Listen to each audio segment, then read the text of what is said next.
C Joseph Vijay எனும் நான்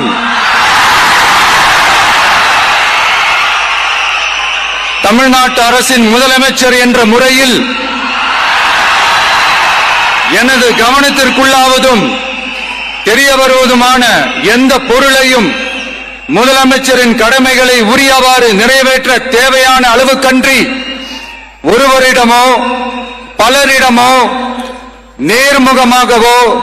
மறைமுகமாகவோ அறிவிக்கவோ வெளிப்படுத்தவோ மாட்டேன் என்று ஆண்டவன் மீது ஆணையிட்டு உறுதிமொழிகிறேன்.